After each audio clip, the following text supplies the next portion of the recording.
Hello, good evening, good morning, good afternoon sa lahat ng mga kamigo, kamiga. To all my dear followers ko po, thank you to all of you there. And ingat sa sarili, God bless and take care to all of you. So ngayon, meron tayong balita. Siyempre, of course, sa record of Breaking Balita Pilipinas. Dito po sa today, the peace updates po balita. So makinig tayo sa record balita na sa record peace balita po. Ito po. Ito, wala ko itong audio. Ako baga, tabay lang po tayo kung ano yung mga susunod na kaganapan dyan sa House of Representatives. Nag-uusap-usap po yung mga congressman tayo na-curious ano kaya pinag-uusapan itong mga buhayan na ito, di ba? Ayan po sila mga kababayan. Magsisession sila tapos biglang isususpend Hindi ko natin alam kung ano nangyari. Nagkagulo ba sila, di ba? Abangan natin mga kababayan. Ayan. Say goodbye to switching prescriptions. This smart Zoom reading glass adjusts automatically to your vision from... Sana meron na mag-move para ibakantihin ng pwesto ng speaker, no? Para at least kung saan man ano man mangyari dyan sa mga susunod na kaganapan dyan, yung pagdinig sa mga flood control issue, yung tipong matalakay na talaga ng puspusan. Yung tipong, whitewash, higa nga ni Atty. Rodriguez nagkakaroon ng cover-up di ba? Dito, sana sa bagong pamunan ng House of Representatives, dito, yung mga dokumento, kagaya ng mga dokumento sa small committee, yung mga napag-usapan sa BICAM, mga napag-usapan nitong si Zaldico at nitong si Sela Kimbo, sana maibigay sa sambayan ng Pilipino, mailabas ang mga pag-aga. Kasi pagka napalitan mo yan, automatic ko yun Pati yung mga chairmanship ng mga komite, kailangan hindi natin alam, pagka-renedate yung mga kasalukuyang chairperson ng mga komite, napakalaki yung kabalintunan yan. Ibig sabihin, naglukuhan na naman tayo, di ba? Kasi ba't pa tayo magpapalit ng speaker, kayo hindi rin nang pala natin papalitan yung mga chairperson ng mga komite, di ba? Tayo natin, ayan, mag-uumpisa na.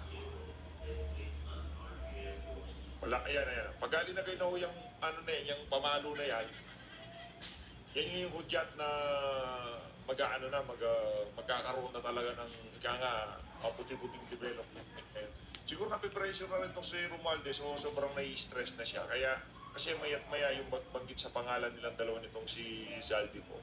Ayun pinokpok yung Martillo. Ano nangyari?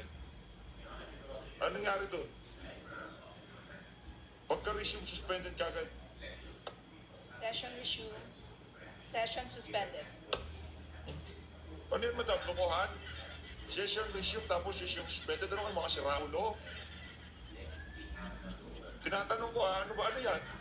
Session resume. Pagpupok mo, session suspended. Ulitin natin. Ito, lukuhan? Lights, camera. Action, Session resume. Session suspended. Ano yun? Session resume. Session suspended. Ano parang taka lang, ganun? Session resume, tapos session suspended. Walang yung pinagod nila si Kuya. Walang yan talaga itong mga to. Session resume, tapos session suspended. Forward na. Mga walang yan to, naglolo ko niya sa buhay ng Pilipino, dami nag-aabang. Ito, 5 taon. Ito. Game. Totoo na. Game na. Session resume. Majority Leader.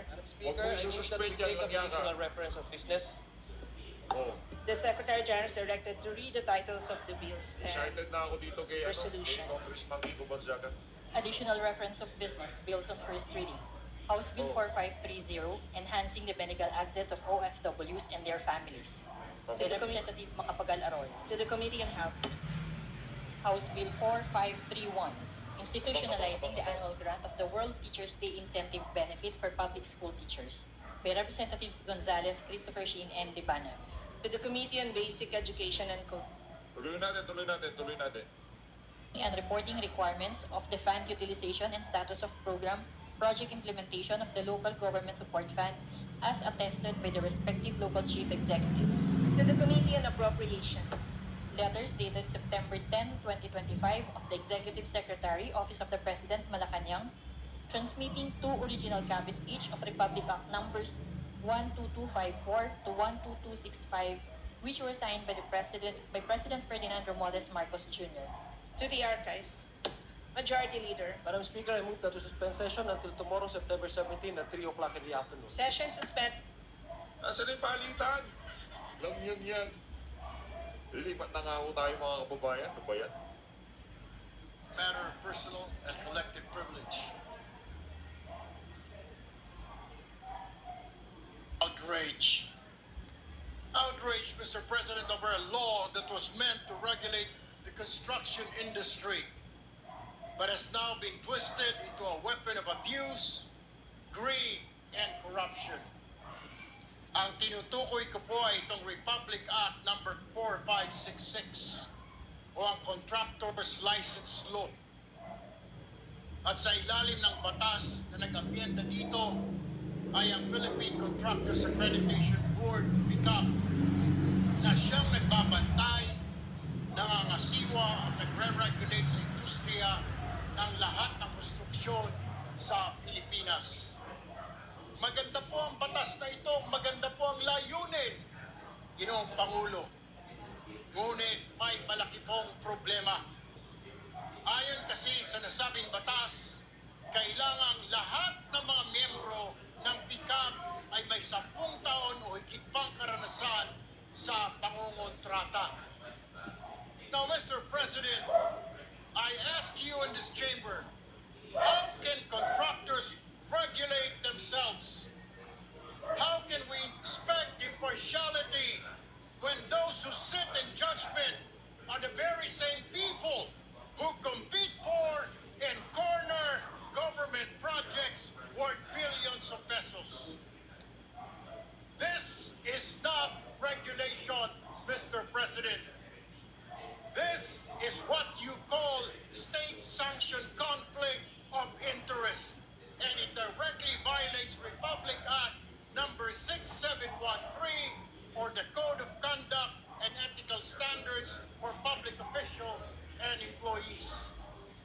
And true enough, Mr. President, reports are out that some board members, supposedly watchdogs of the industry, have themselves backed massive flood control projects like Engineer Ernie Bagao, a PICAP board member and owner of the EGB Construction Corporation.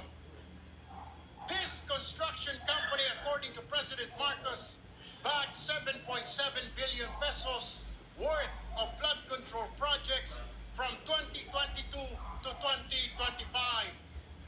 And these projects are not only tainted with allegations of overpricing and substandard work, but some are outright ghost projects.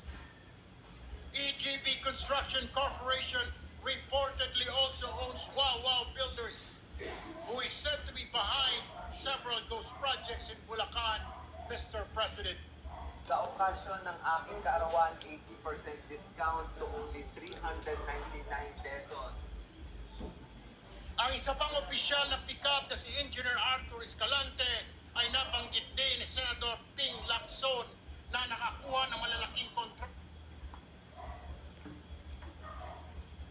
Yan po ating bayad today and tonight. Thank you po sa inyong lahat at mag-ingat, take care everyone. Bye-bye po. Don't forget to like, to share po, subscribe para yung hindi pa nakakita, yung nakabasa yung bayad dito ay makita nila. Thank you po. Bye-bye. God bless.